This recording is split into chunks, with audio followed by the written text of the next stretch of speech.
So period తరువాత కూడా white discharge కనిపిస్తూ ఉంటుంది. సో దానికి రీజన్ ఏంటి? వాట్ ఈస్ ద రీజన్ అని చెప్పి కొంతమంది అడుగున్నారు. సో దానికి రీజన్ ఏంటి అనంటే బాడీలో మనకి లైక్ బ్లడ్ పర్సెంటేజ్ తక్కువగా ఉంటే ఇలా ఆఫ్టర్ పీరియడ్ ఇలా అవుతూ ఉంటది. సో అండ్ ఇదొకటి. అండ్ కొంతమందికి ఏంటంటే పీరియడ్స్ అయిపోయిన తర్వాత కూడా కొంతమందికి హార్మోన్స్ అనేవి రియాక్ట్ అవుతూనే ఉంటది. సో ఆ టైంలో ఇదనేది అవుతూ ఉంటది.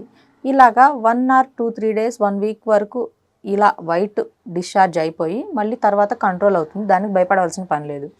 సో చెక్ చేసుకోవాల్సింది ఏంటి అంటే ఆఫ్టర్ పీరియడ్ వైట్ డిశ్చార్జ్ అవుతుంది అనంటే పీరియడ్ టైంలో మనకి 3 డేస్ ఆర్ 4 డేస్ బ్లీడింగ్ కరెక్ట్‌గా అవుతుందా? సో అది మనకి లైక్ గడ్డలు గడ్డలుగా అవుతుందా? ఫ్రీగా అవుతుందా? అండ్ ఎంత క్వాంటిటీ ఆఫ్ బ్లీడింగ్ అనేది మనకొస్తుంది అనని మీరు కొంచెం చెక్ చేసుకోవాలి. సో కొంతమందికి నార్మల్‌గా ఫ్రీగా అవుతూ ఉంటది. కొంతమందికి జస్ట్ ఏదో రెడిష్‌గా 1 ఆర్ 2, 3 టైమ్స్ అట్లా కనిపిచ్చేసి ఇంకా బ్లీడింగ్ అనేది అవ్వదు. సో అటువంటి వాళ్ళకి బాడీలో బ్లడ్ పర్సెంటేజ్ తక్కువగా ఉంటుంది. ఇదొకటి.